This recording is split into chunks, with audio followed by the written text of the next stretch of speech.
আজকে আজকে দেখব যে আমাদের মূল জায়গাটা এইটা যেটা দিয়ে আমরা শুরু করেছিলাম, কেমন?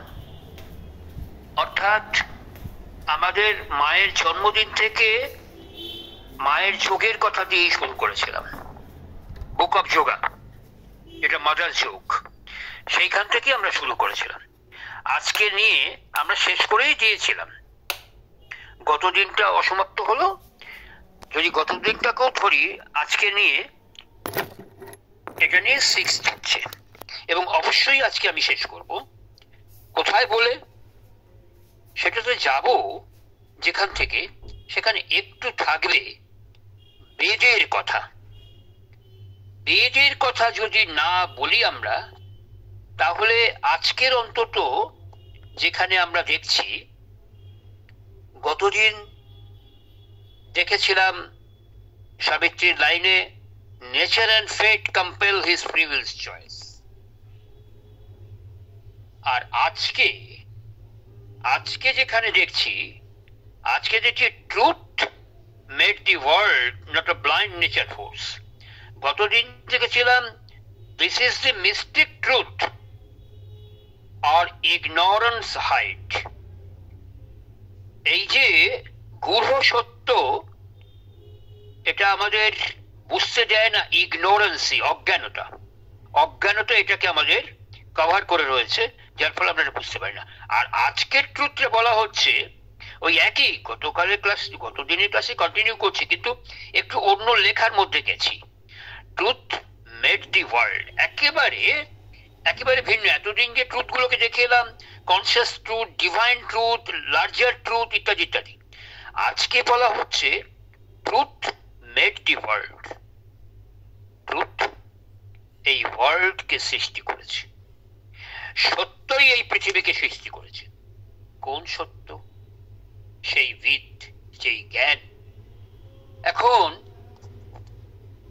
এটার একটু যদি আমরা দেখি, কেমন, এটার একটু যদি দেখে নি যে এই যে বেদের কথা আমরা বলছি, বেদই হচ্ছে ভারতের শিক্ষা দীক্ষার, সনাতন হিন্দু ধর্মের বুনিয়াদ, যে আর্য জাতির যে সভ্যতা, তার মূল। এখন আমরা যেখানে বলছি প্রত্যেকটা কথার উপরে, এই যে সনাতন হিন্দু সমস্ত শাস্ত্র, এটা হচ্ছে সমস্তই বেদের উপরে দাঁড়িয়ে আছে। যা কিছু নির্দেশ, বেদ এবং উপনিষদ, এইগুলোর উপরে আমাদের সবকিছু দাঁড়িয়ে আছে। উপনিষদে দর্শন পুরাণ সকলেরই এক কথা, এই যে যা শ্রুতি বিরুদ্ধ, সেটা অসত্য, অগ্রাহ্য। আমাদের সকল শাস্ত্রেই একটা বেদের একটা সেই বৃহৎ টিকা রয়েছে। যাই হোক, এই যে জায়গাটায় আমরা দেখছি যে বেদে কি বলা হচ্ছে, নিত্য সনাতন বেদ সমস্ত কিছু সত্য পুরুষ ব্রহ্ম। আর ব্রহ্ম শব্দের মূল অর্থটা কি? বাণী। সেই বাণীটা কি? বেদ বাণী। তাই বেদ চিরসত্য। সেই সৃষ্টির আদি কাল থেকে, মানে পূর্ব থেকে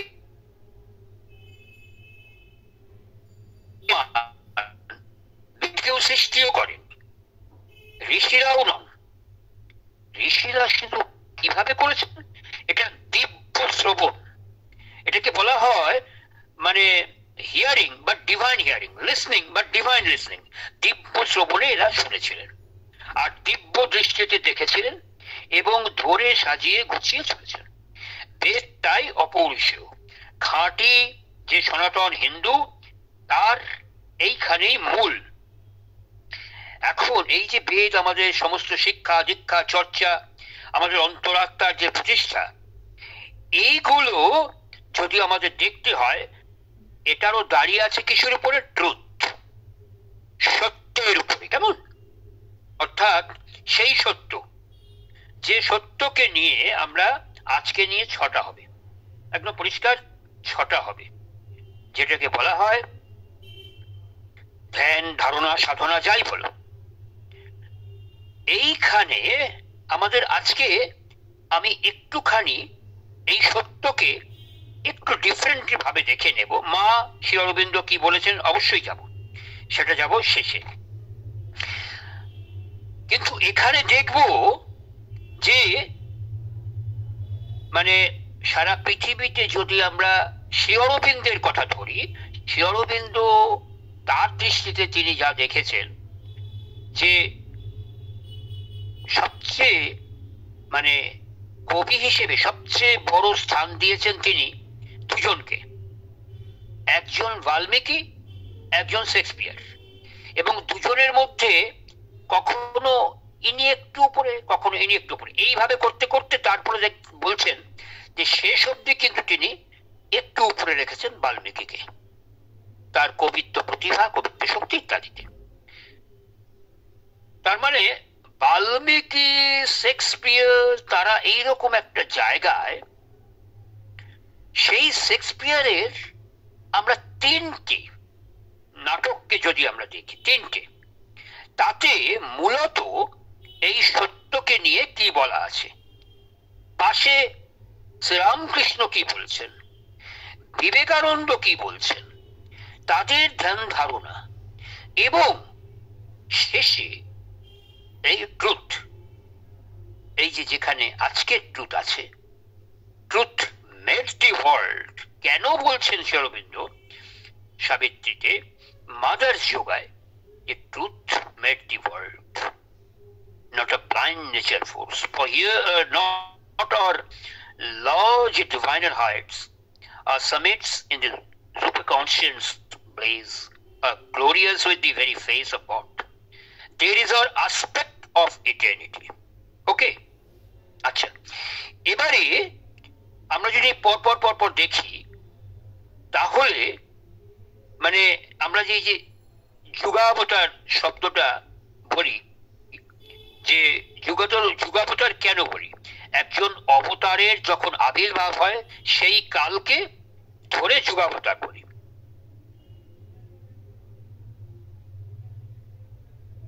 এবারে মানে গোটা মানব জাতির যে ঋণটা, সেটা কোথায়, যে মানব জাতির ঋণটা রয়ে যায় একটা এমন একটা জায়গায়, সত্যের কাছে, সেই ট্রুথ যদি আমরা দেখি। এখন যদি আমরা শ্রীরামকৃষ্ণের ক্ষেত্রে এটা দেখি আরো বেশি করে প্রচুর, কেন না তার যে বাণী, তার যে বিশ্বজনীনতা, সেটাকে বিশ্ববাসীর কাছে আমাদের কোনো যুদ্ধ জয় বা কোনো কিছু দিয়ে প্রমাণ করতে হয়নি, কোন স্বতন্ত্র ধর্মীয় মতবাদ বা মানব জাতির চিরন্তন অমুক তমুক হ্যান ত্যান এইসব দিতে হয়। সহজেই শ্রীরামকৃষ্ণ সহজেই আমাদের কাছে মানে গৃহীত হয়েছে। এই স্বামীজির ভাষা বলা যায় শ্রীরামকৃষ্ণের কৃপা এমন একটা হয়, এই দুঃখ মোচন হয়, এটা স্বামীজি। এইবার যদি আমরা শেক্সপিয়ারের ট্র্যাজেডিকে দেখব, এই যে এই ট্র্যাজেডিটা মানব জীবনের যে বেদনার আখ্যান, সেখান থেকেই শুরু হচ্ছে, এই ট্র্যাজেডি থেকে শুরু হচ্ছে আমাদের মূল, মানে এই দুঃখ দুর্দশা এখান থেকেই শুরু হচ্ছে। এইগুলো যদি আমরা দেখি, যেটা মানে যেটা করেছেন সারা বিখ্যাত হলো পাশ্চাত্য নিয়েই তো তিনি করেছেন।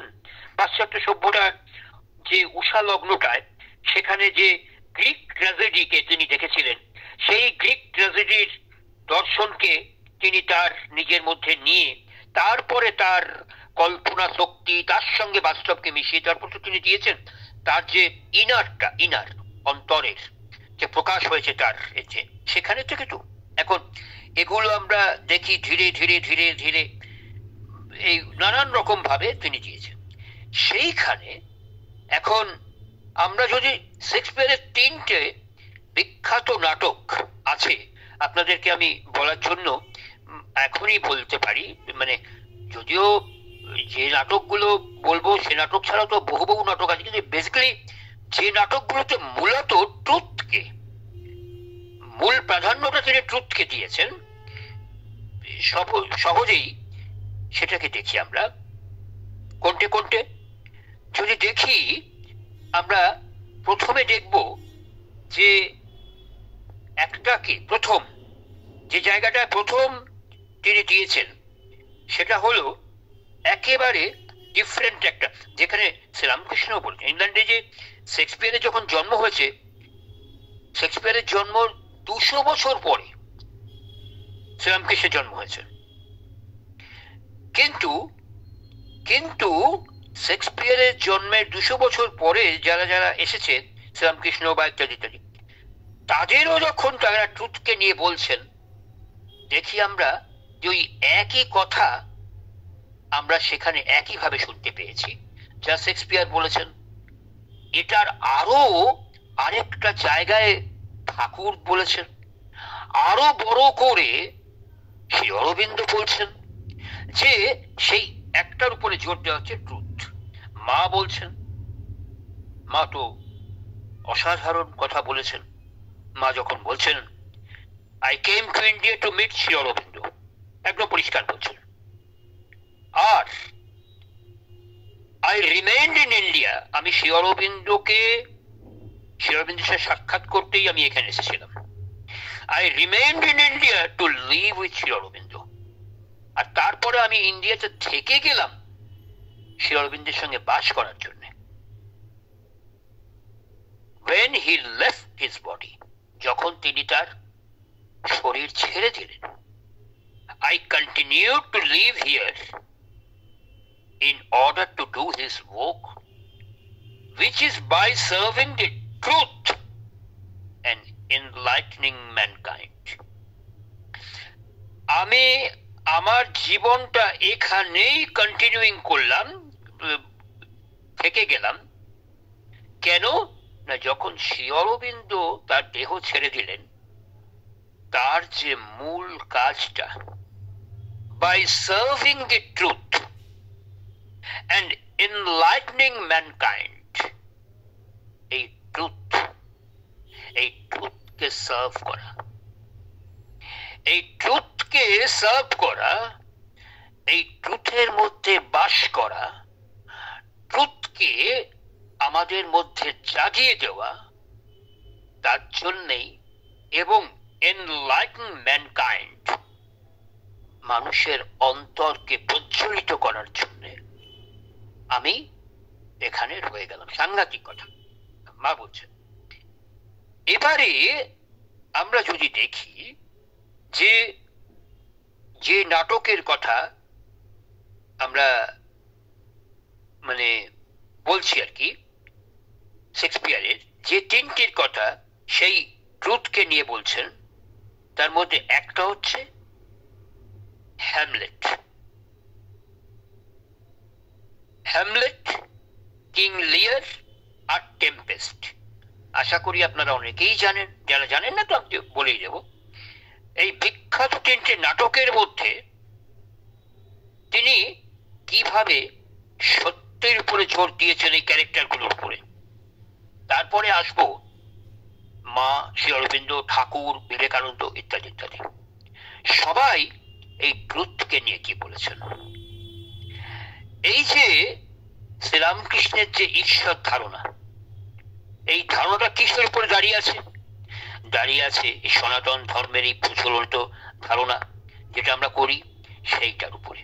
একটা, সেটা কি, একেবারে নৈতিকতার একেবারে ঊর্ধ্বে। সেখানে কিসের স্থান? সেটা শুধু প্রেম।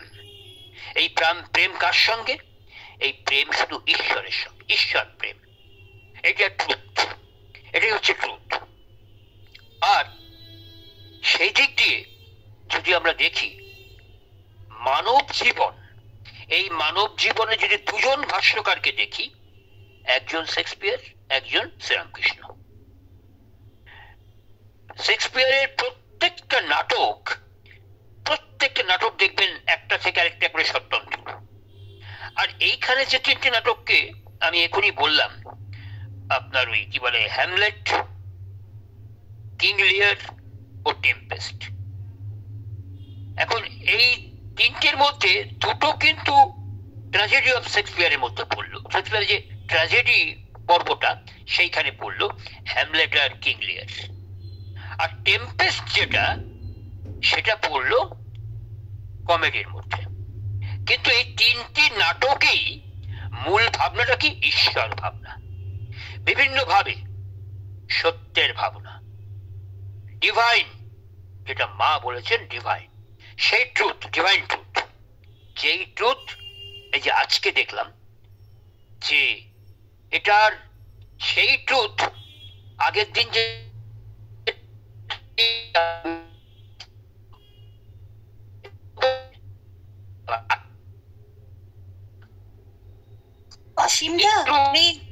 অসীমদা কেটে যাচ্ছে, প্লিজ রিপিট করুন।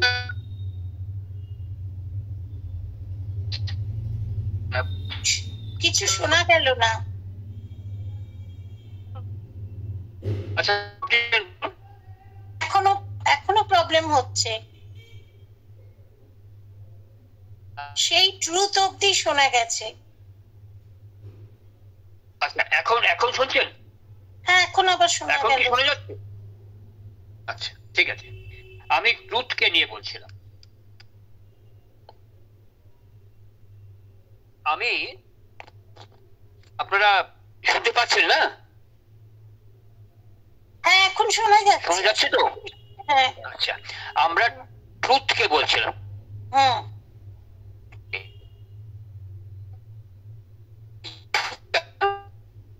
আবার কেটে যাচ্ছে,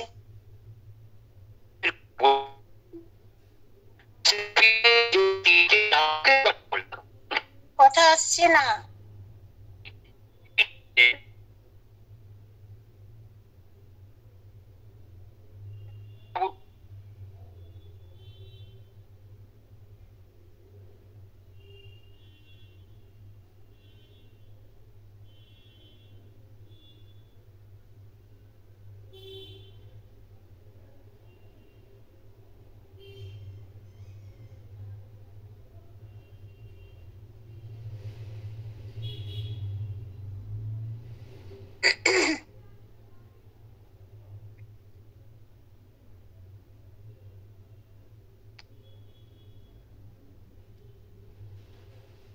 অসীমদা সাউন্ড নেই, কথা শোনা যাচ্ছে না।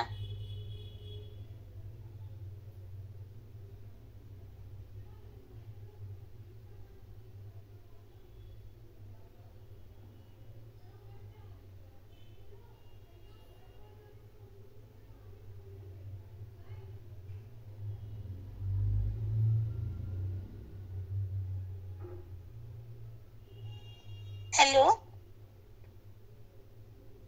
হ্যাঁ হ্যাঁ, অসীমদা কেটে যাচ্ছে তো এবারে। হ্যাঁ, দেখছি। হ্যাঁ, দেখছি আমি একটু।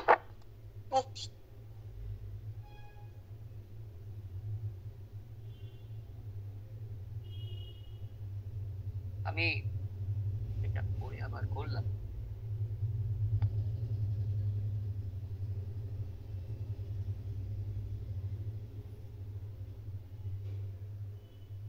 আচ্ছা, ঠিক আছে।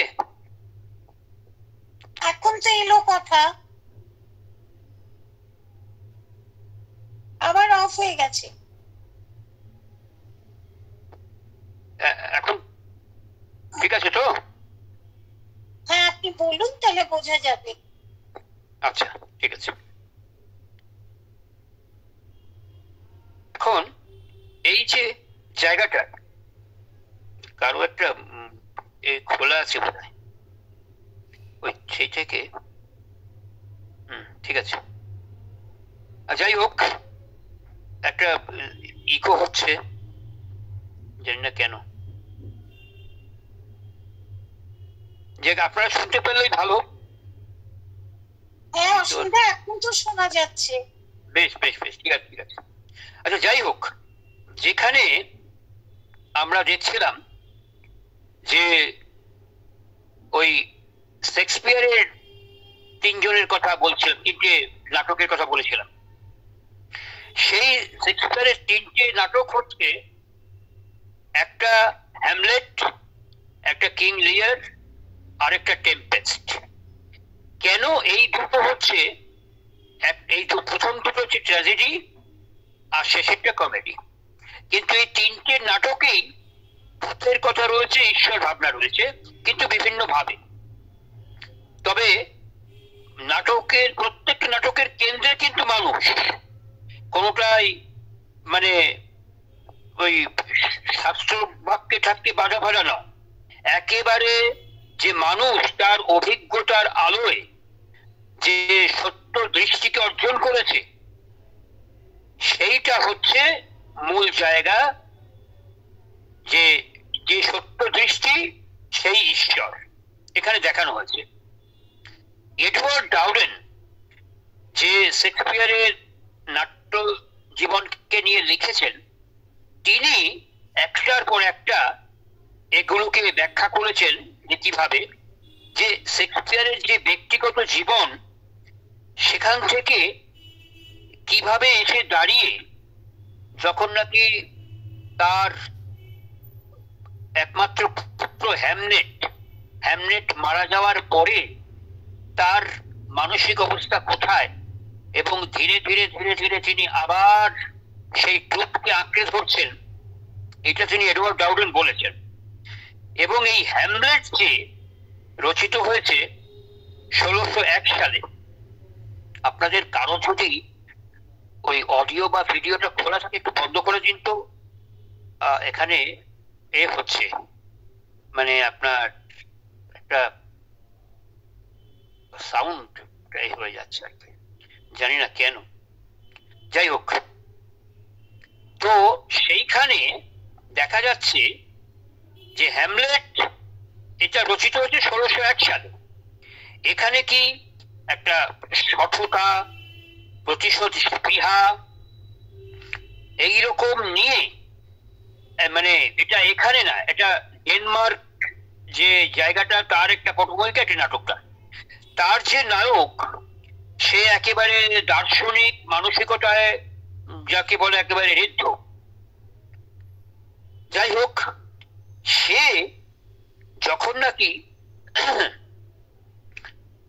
একটা তার পিতার মৃত্যু সংবাদ পেয়ে নিজের রাজ্যে ফিরে এলেন, ফিরে এসে দেখলেন যে হ্যামলেটের এটা যে সিংহাসনে যে বসেছেন তিনি তার মানে বাবার ভাই, কাকা, এবং কাকা তার মাকে বিবাহ করে রয়েছে। এখন তাকে বলা হলো যে তার পিতার যে মৃত্যুটা সেটা হয়েছে ওই সাপের কামড়ে। এবারে হ্যামলেটের যে মা, এখন তো তার একে বিয়ে করেছে, সে চাইছে হ্যামলেট যেন এটা মেনে নেয়। এখন ব্যাপারটা হলো হ্যামলেট তার একটা আদর্শ নিয়ে তিনি চলেছেন, কিন্তু এই যে আদর্শ বা তার যে দার্শনিক মন, তার মায়ের এই ব্যবহারটা দেখে সে খুব মানে হতাশ হয়ে গেল, এবং তিনি তখন বুঝতে চাইলেন যে এটা কিসের লক্ষণ। বিশ্বব্যাপী যে নারী জাতি, যাকে আমি এত উচ্চ স্থান দিয়েছিলাম, তারা কি সব এরকম? তখন এই যে নারী জাতির উপরে একটা বিশ্বাস চলে যাচ্ছে, এই সময় তিনি তার একটা শুয়ে আছেন, তার হঠাৎ করে তিনি দেখলেন যে তার যে বাবা, তার বাবার যে প্রেতাত্মা, তিনি জানালেন যে না, মৃত্যুটা ওই সাপের কামড়ে হয়নি, তার ইচ্ছে করে তার কানের মধ্যে বিষ ঢেলে দেওয়া হয়েছে এবং এই বিষক্রিয়ায় মারা গেছে ইত্যাদি।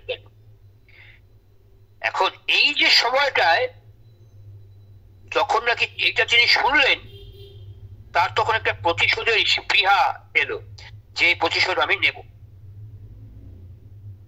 এইবার শেক্সপিয়ারের যে কাহিনী, এটার মর্মার্থ হচ্ছে যে এইবারে যখন নাকি তিনি প্রথমে মনে করলেন যে এর প্রতিশোধ আমি নেব, হঠাৎ তার কাছে আরেকটা জিনিস আসছে, আচ্ছা আমার লাভটা এটা এইরকম নয় তো যে আমি আমার প্রতিশোধ স্পৃহাটা আরেকজন প্রতিশোধ স্পৃহার সঙ্গে আমার প্রতিশোধ স্পৃহাটাও একই রকম হচ্ছে।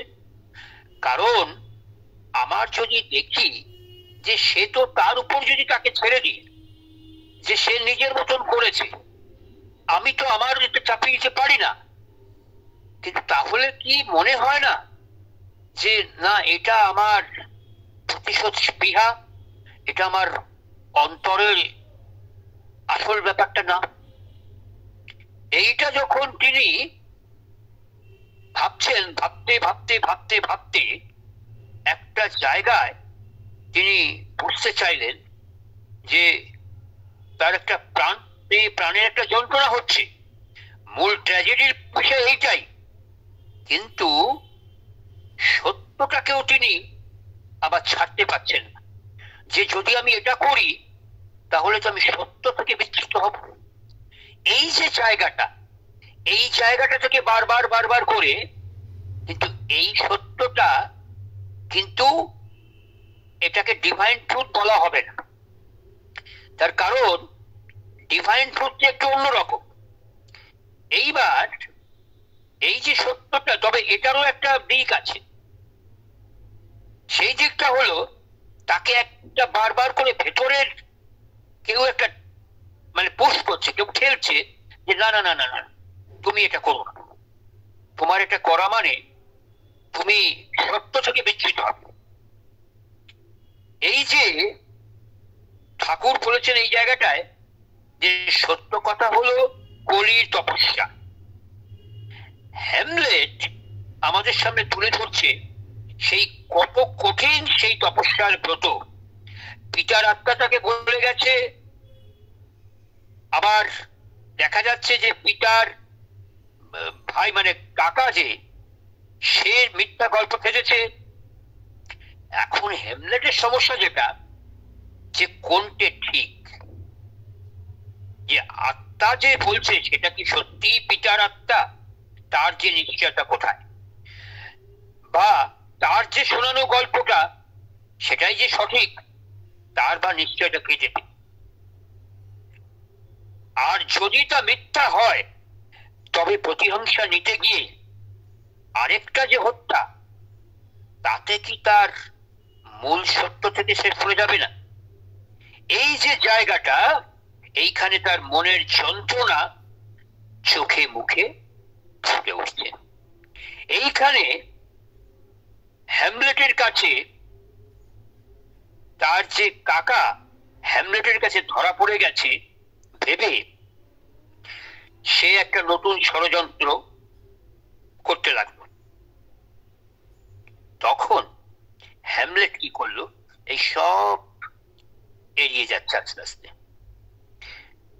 কারণ সে বুঝলো যে না, এটা আমার পথ নয়, মূল জায়গাটাকে ধরে রাখতে হবে। এটা কি না সত্য, সত্যকে নিশ্চিত করে জানলে তাহলে আমি মিথ্যার সঙ্গে আপোষ করব না। এবং তাহলে যার জন্য এই করতে গিয়ে হ্যামলেটের প্রতিহিংসা নিতে দেরি হয়ে যাচ্ছে। আর পর পর অবাঞ্ছিত কতগুলো ঘটনা ঘটছে, মৃত্যু, বন্ধুর মৃত্যু, প্রেমিকার মৃত্যু, প্রেমিকার পিতার মৃত্যু, এই করে করে এই করে করে করে করে তখন ক্লডিয়াস যে কাকা, সে তার যে নাটকের মূল জায়গাটা যেখানে, সে তখন দেখতে চাইছে যে সত্যি আমি তো এটা করেছি, আমি তো ভুলই করেছি, কিন্তু আমার ভুলটাকে হ্যামলেট কিভাবে দেখছি? আমি কি ওর কাছে ধরা পড়েছি? ও কি আসল কথা জানতে পেরেছে? এই ওর মধ্যে আবার আরেকটা মেন্টালিটি খেলা করছে, মারাত্মক যন্ত্রণা, একটা মানসিক যন্ত্রণা। অর্থাৎ ওই সেই ট্রুথের বিরুদ্ধে গেছে বলেই তারও একটা মানসিক যন্ত্রণা রয়েছে। এইবার আমরা কি দেখছি? এই যে জিনিসটা, যে সীমার সঙ্গে দেখা হওয়ার পরে, মানে সারদামার সঙ্গে দেখা হওয়ার পরে শ্রীরামকৃষ্ণ একটা উক্তি করছেন। শ্রীরামকৃষ্ণকে যখন বলছেন যে আচ্ছা, আমরা কিভাবে বুঝছি ভগবানকে, আর আপনি কিভাবে বুঝছেন ভগবানকে, এটা একটু বলবেন? আমরা কি সেভাবে বুঝতে পারছি না। ঠাকুর বলছেন, তুমি বুঝাবার কি? যার জগৎ তিনি বুঝাবেন। যিনি এই জগৎ সৃষ্টি করেছেন, চন্দ্র সূর্য মানুষ জীব জন্তু করেছেন, তিনি এত উপায় করেছেন, আর এই উপায়টা তিনি করবেন না। ঠিক হ্যামলেটের মানসিকতায় সেই একটা আমরা লক্ষ্য করলাম। আচ্ছা, দেখা যাক, এইরকম যখন ঘটনা হলো, তাহলে আমি কিছু করব না, দেখি ভগবান আমাকে দিয়ে কি করার। এই যে জায়গাটায়, এই জায়গাটায় দেখলাম আমরা একটা যে কার্য কারণ ইত্যাদি বিচারে, এই যে হ্যামলেটকে আমরা দেখলাম, হ্যামলেটের একটা বিচার, যে তিনি বুঝতে পারছেন যে ঈশ্বর যদি থাকেন তাহলে নিশ্চয়ই এটাও ঈশ্বরেরই কথা, ঈশ্বরের কাজ। কারণ ঈশ্বরের ইচ্ছা ছাড়া কিছু হবে না, ঈশ্বরের ইচ্ছা ছাড়া তো গাছের একটা পাতাও নড়ে না। কাজে কাজেই ঈশ্বরের উপর ধারণটা। আচ্ছা, এবারে পরের যে নাটকটা কিং লিয়ার, কিং লিয়ারের বোধহয় শেক্সপিয়ারের যতগুলো ট্র্যাজেডি লিখেছেন তার চেয়ে সবচেয়ে মানে বলা যায় সর্বাপেক্ষা একেবারে টেরিফিক ট্র্যাজেডি যেটা, সেটাই বোধহয় কিং লিয়ার। কিং লিয়ার হচ্ছে রাজা লিয়ার, এটা 1605 সাল। হ্যাঁ, এখানে কিরকম, রাজা লিয়ারের 3 মেয়ে, ছোট মেয়ের নাম হচ্ছে কর্ডেলিয়া। এখন এই কর্ডেলিয়া সবচেয়ে সুন্দরী, আবার সবচেয়ে সত্যকে ধরে আছে। কিন্তু শেক্সপিয়ার এখানে দেখাচ্ছেন যে রাজা লিয়ার এসব কিছু জানেন না। রাজা লিয়ার পছন্দ করেন ওই তোষণ করা, মানে যাকে আমরা ফ্ল্যাটারিং বলি, খুব ফ্ল্যাটারিং পছন্দ করে। যে তিনি একদিন তার 3 মেয়েকে ডেকে জিজ্ঞাসা করছেন যে আচ্ছা, তোমরা আমায় কতটা ভালোবাসো? তো প্রথম বড় মেয়ে বললেন, জানেন যে বাবা একটু শুনতে চায়, ওই জন্য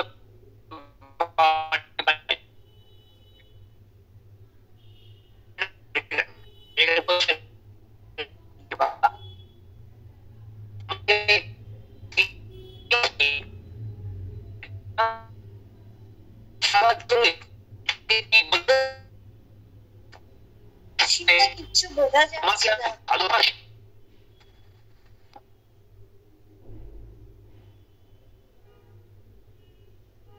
আচ্ছা, এখন বলেছি? এখন হ্যাঁ, এখন কথাটা আসছে।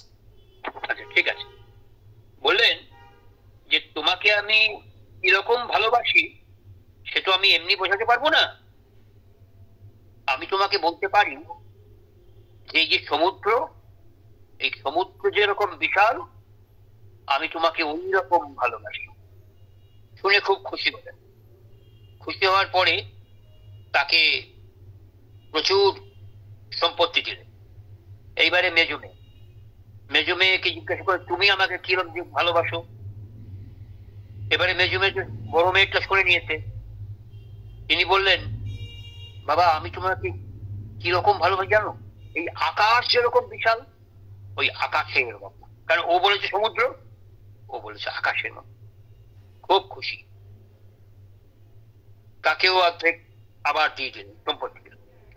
এবারে ছোট মেয়ে কর্ডেলিয়া, কর্ডেলিয়াকে ডেকে বলে, কর্ডেলিয়া তুমি তোমার দুজন দিদির কথা শুনেছো, তারা আমাকে কিরম ভালোবাসে, তুমি আমাকে কিরম ভালোবাসো। বললেন কর্ডেলিয়া, এবারে বললেন যে বাবা আমি তোমাকে কিরকম ভালোবাসি এটা আমি তোমার দেখাবো কি করে? একটু দেখানো যায় না? এটা তো আমার বোধ। বাবাকে তার সন্তান ভালোবাসবে, এটা কি কোনো দেখানো যায়? এটা কি কোনো ব্যাখ্যা করা যায়? এটা আমার ফিলিংস। তখন বলছে, ও তার মানে বুঝলাম তুমি অত্যন্ত অহংকারী, তুমি আমাকে মোটেই ভালোবাসো না। এটা ভেবে দেখো, এখনো বোঝো তোমাকে আমি কিচ্ছু দেবো না, তোমাকে কিন্তু সম্পত্তি থেকে বঞ্চিত করবো। বলে সেটা বাবা, সম্পত্তির জন্য তো আমি তোমাকে আমার ভালোবাসা কমবে পারবে না। আমার ভালোবাসাটা দাঁড়িয়ে আছে ট্রুথের উপরে, ট্রুথ, সত্যের উপরে। আমি যা বলেছি সেটাই সত্য।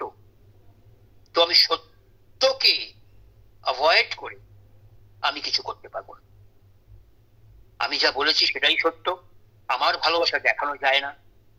আমার বাবা আমার কাছে যা, সেটা আমার অন্তর, এটা আমি বোঝাতে পারবো না লিখে বা বলে। বললো আমি তোমাকে কিচ্ছু দেবো না। বলে বাবা ওদের দুজনকে দিয়ে দিলেন। এবারে দেওয়ার পর ঠিক হলো, দুজনকে তো দিয়ে দিলেন। দুজনকে দেওয়ার পরে এবার তিনি থাকবেন কোথায়? দুজনে মিলে ঠিক হলো বড় মেয়ের বাড়িতে 1 মাস, মেজু মেয়ের বাড়িতে 1 মাস, এইভাবে করে করে থাকবে। এইবারে যে মাসে 31 দিন, সেই মাসে ওই দিনটা তিনি কার কাছে থাকবেন? এইবারে দুজনের মধ্যে ঝগড়া। আমি কেন বেশি রাখবো? এই এই যে জায়গাটায়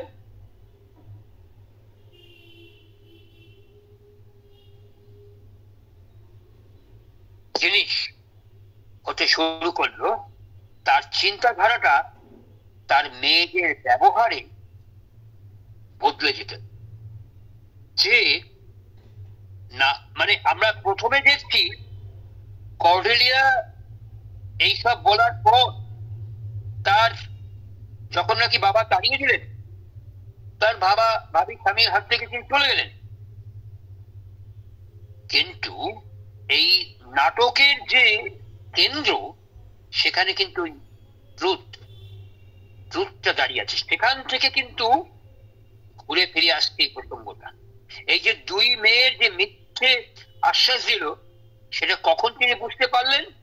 বুঝতে পারলেন দুই মেয়ের ঝগড়ায় আমি একদিন আমি রাখবো না। এই সময় রাজা বুঝলেন যে তার ভুলটা।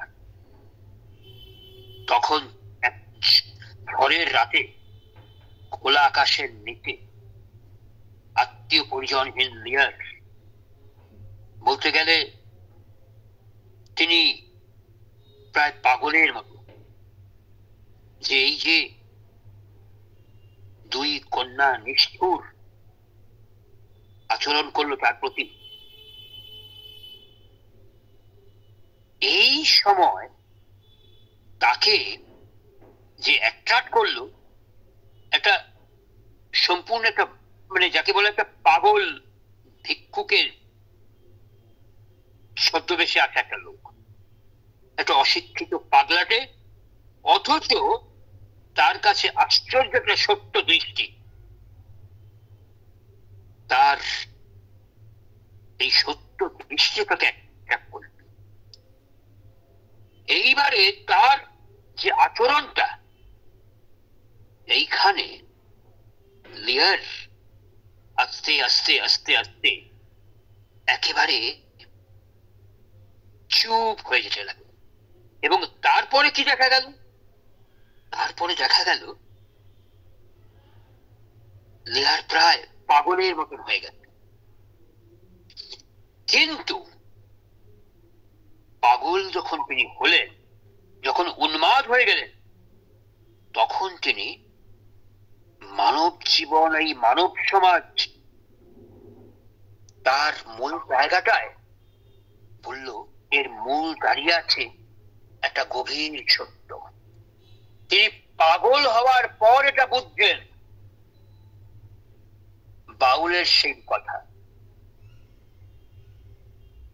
যে যখন নাকি আমি ঘর থেকে বেরিয়ে পড়ছি, তখন আমি আমার মনের মানুষকে খুঁজে পাচ্ছি না, কিন্তু ঘরের মধ্যে যখন ঢুকছি, তখন আমার মনের মানুষ আমার সঙ্গে সঙ্গে চলছে। কোন ঘর? এটা হচ্ছে সেই ঘর যে ঘরের মধ্যে বসে ভগবৎ সন্ধানটা করা যায়, ভগবানের চেতনাকে বোধ করা যায়। আমি সেই ঘর। এখন সেইখানে উন্মাদ যখন হয়ে গেলেন লিয়ার, তখন তিনি আর কিছু না, তিনি সত্যকে খুঁজছেন, সত্য।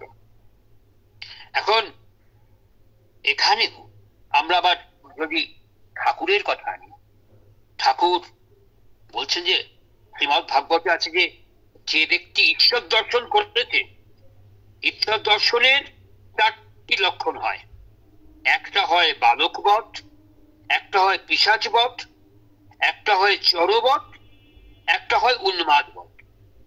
এখন এই যে ভগবত বচনের সাথে নাটকের যে এই যে আখ্যান, এই দৃশ্যটা বলা যায় কাকতালীয়, আবার বলা যায় না। এখন সেটা আমাদের জানা নেই কাকতালীয়কে, কিন্তু লিয়ারের চোখে যখন একটা রূপ ধরা পড়ছে, কিসে ধরা পড়ছে?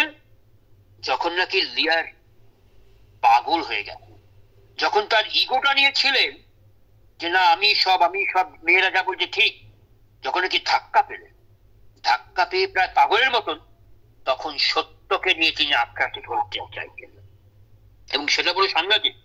এই কর্ডেলিয়া এখানে সত্যের প্রতিমূর্তি। এই অহংকার মুক্ত নরম মনের লিয়ারের সাথে কর্ডেলিয়া যখন সাক্ষাৎকার করছে, কোথায়?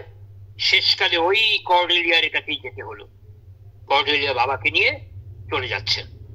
এটার সঙ্গে আমরা যদি দেখি জিসাস ক্রাইস্ট যখন রেজারেকশন হলো, আবার যখন তিনি পুনরায় তাকে ওইভাবে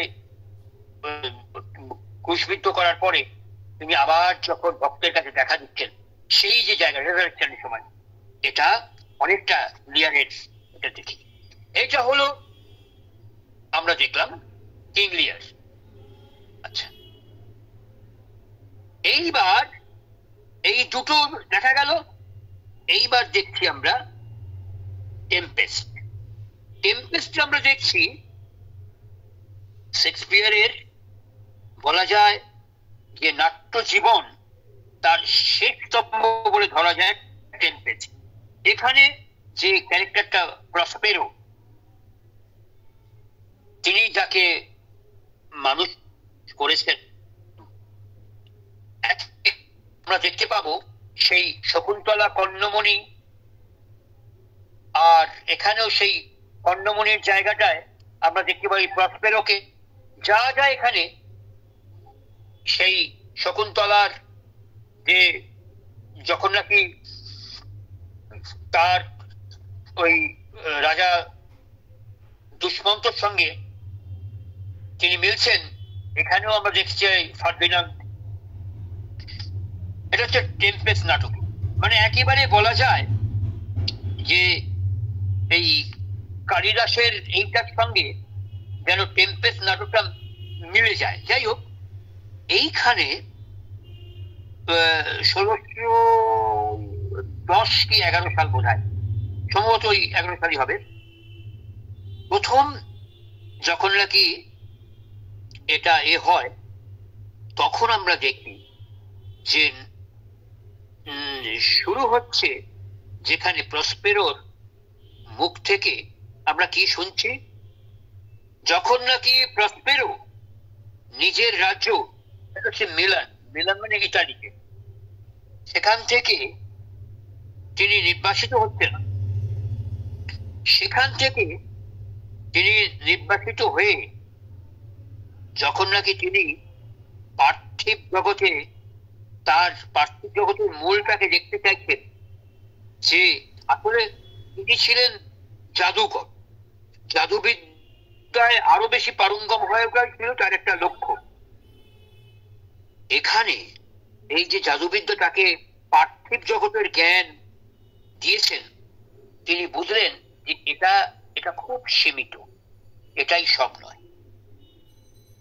এই যে যে আমরা দেখি না, ওই যে সেই গানটা মন গরিবের বাজিকরের মেয়ে শ্যামা, যেমনি নাচাও তেমনি নাচি, এইটা রামকৃষ্ণের উক্তি, বাজিকর এসে কত বাজিকর, আমরা হলাম আমের চারা, আম পর্যন্ত হলো, কিন্তু সবই বাজিকরই সত্য।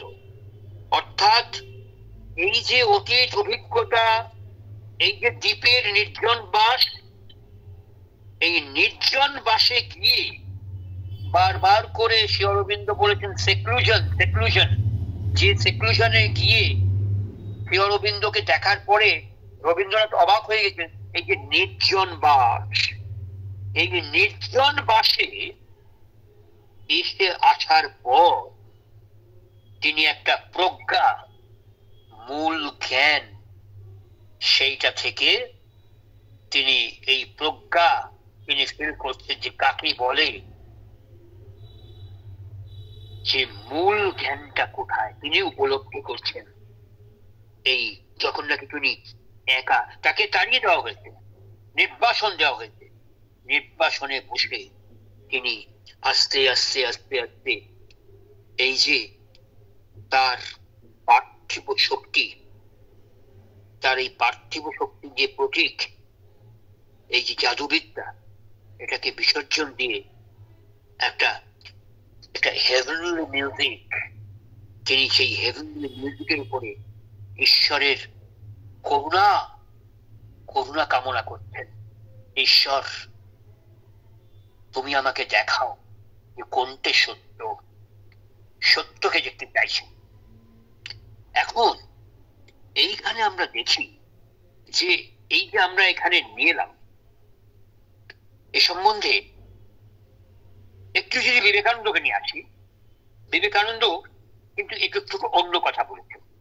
বিবেকানন্দ না যে কথা বলছেন যে এটা একটু ডিফারেন্ট।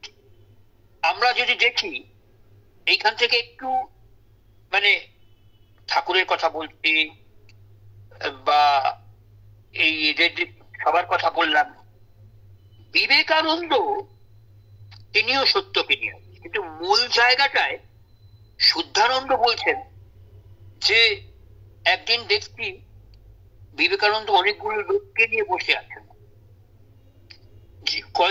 একজন যুবককে লক্ষ্য করে স্বামীজি কথাবার্তা বলছেন, অনেকগুলো লোক বসে আছে।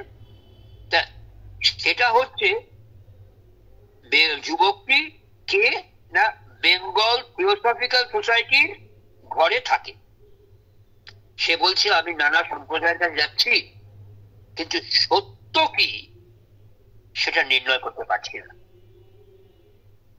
তো স্বামীজি তখন অত্যন্ত একেবারে মানে একেবারে স্নেহের পূর্ণ স্বরে বলছেন, দেখো বাবা, আমারও একদিন তোমারই মতো অবস্থা ছিল, তো তোমার ভাবনা কি? আচ্ছা, ভিন্ন ভিন্ন লোক তোমাকে কে কি বলেছিল এবং তুমি বা কি রকম বলেছিলে বলো দেখি আমাকে।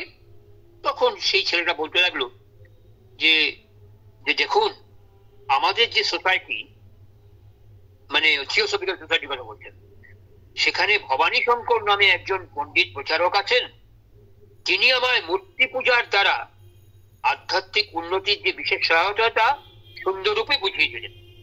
আমিও সেই রকম দিন কত খুব পূজা আর্চা করতে লাগলাম, কিন্তু শান্তি পেলাম না।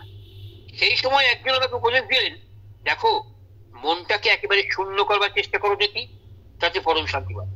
আমি দিন কতক সেই চেষ্টাই করলাম, কিন্তু তাতেও আমার মন শান্ত হলো না।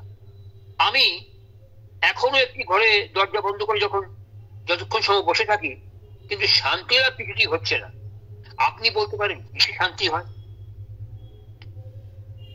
স্বামীজি খুব স্নেহপূর্ণ স্বরে বললেন, দেখো বাবু,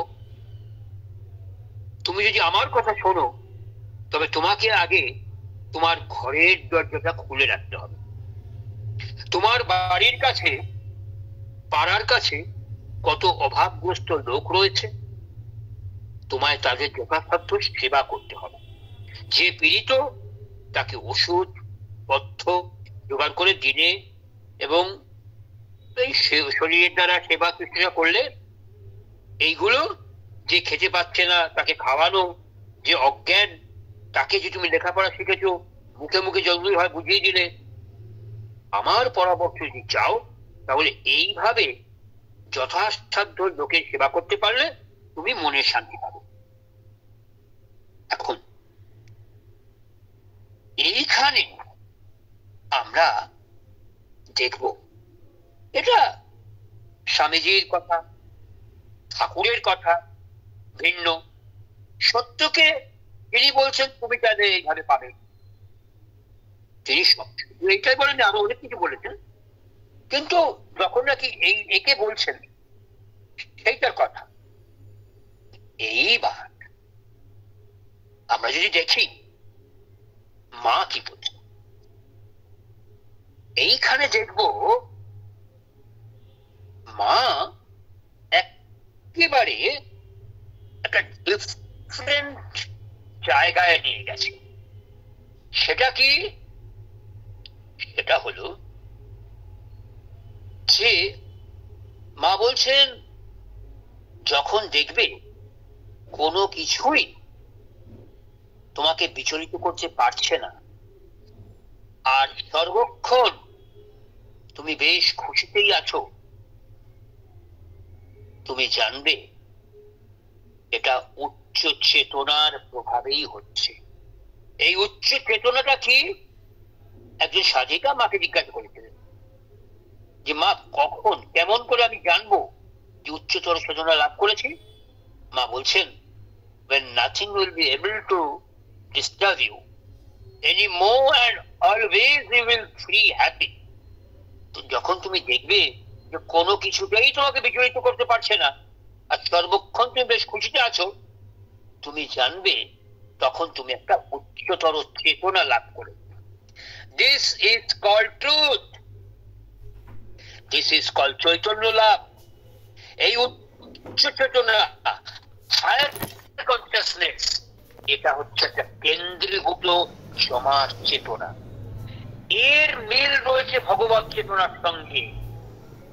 এটা কখনো বহির্মুখী না, সর্বদাই অন্তর্মুখী।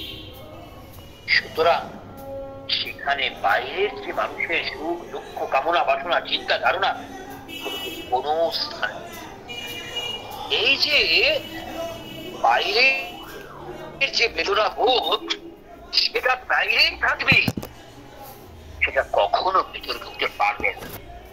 উচ্চ চেতনা যদি পাকা হয়, তখন তুমি বুঝবে যে স্বয়ং মা তোমার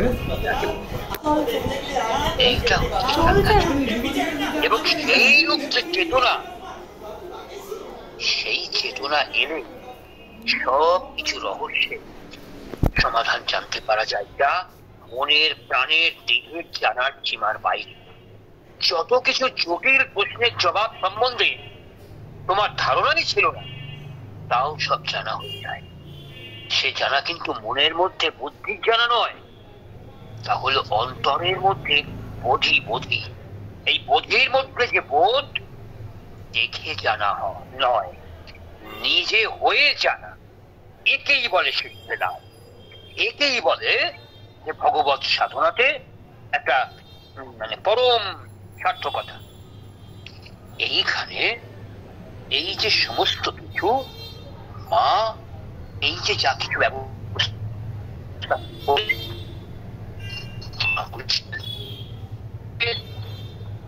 প্রতিষ্ঠা আসল উদ্দেশ্য সেখানে যা মিলছে তাকে জীবনের ক্ষেত্রে নামিয়ে আনা, আর এখানে কর্মযোগ অভ্যাস রাখা হচ্ছে অপরিহার্য। হ্যাঁ, কঠিন কাজ তো বটেই। মা বলছেন, হ্যাঁ, যদিও দারুণ রকমের বাধা বিপদ বিস্তরই আছে, এর প্রস্তুতি পর্বটা যথেষ্ট কঠোর এবং সুদীর্ঘ, এটা ঠিক।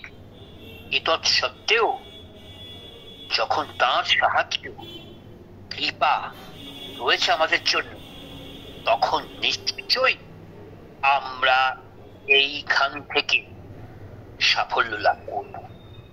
এই যে ট্রুথ, এই ট্রুথকে আমরা পাব।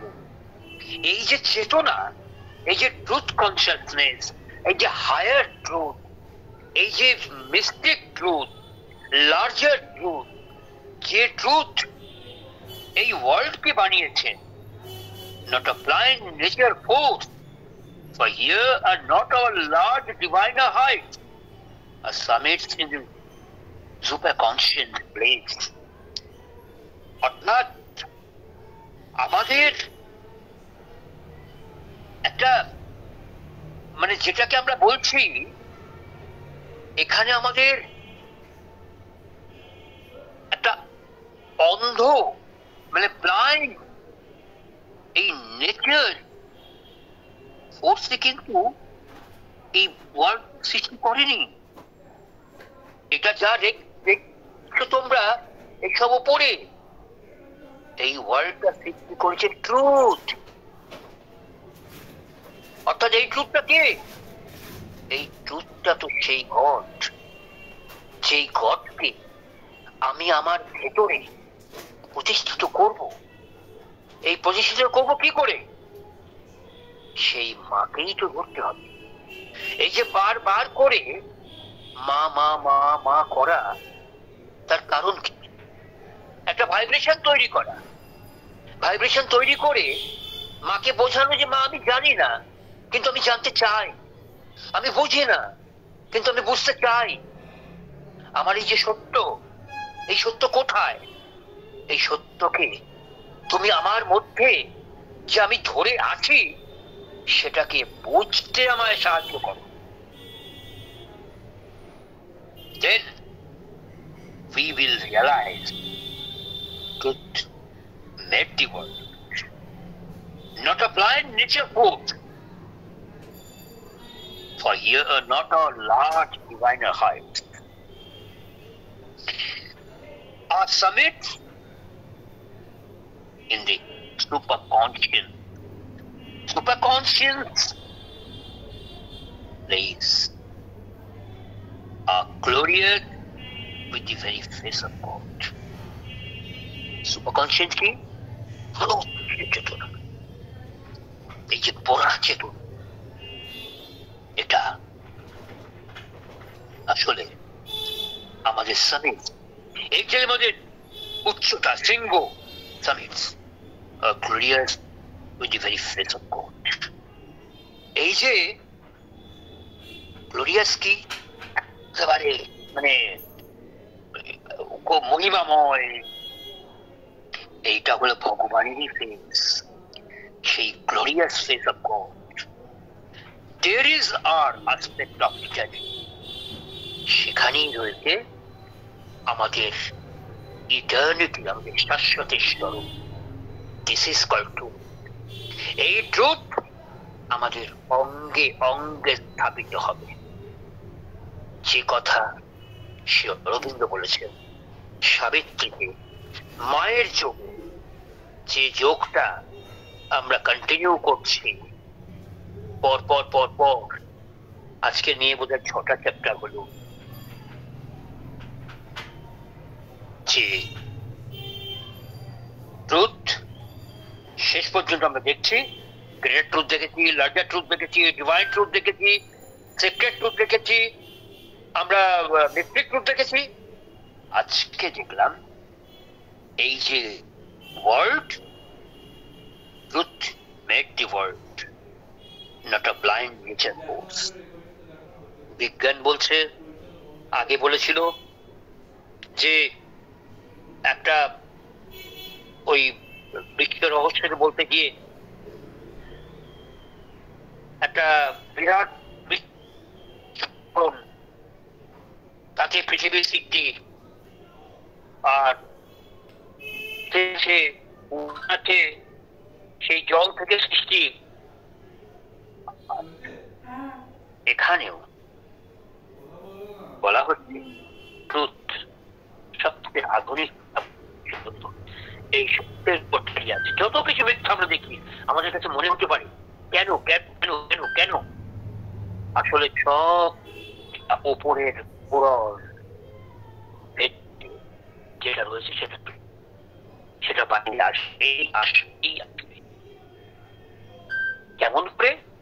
আমাদের সাধকতা সাধনা কি? কিছু না, শুধু মাকে ধরা, ওকে বুঝতে পারা যে মা আমাদের সঙ্গে আছে। সব কিছু মার উপরে ছেড়ে দাও, ছেড়ে দিয়ে শিশুর মতো মাকে সারেন্ডার করো। মা মা মা মা করে যাবো। Truth will come to you, you will come. আচ্ছা, আজকে তাহলে এখানেই শেষ করছি। আচ্ছা সিন্ধা, থ্যাংক ইউ অসীম, ভালো লাগলো। থ্যাংক ইউ লীনা দি, তোর ভীষণ ভালো লাগছে, আমার খুব ভালো লেগেছে।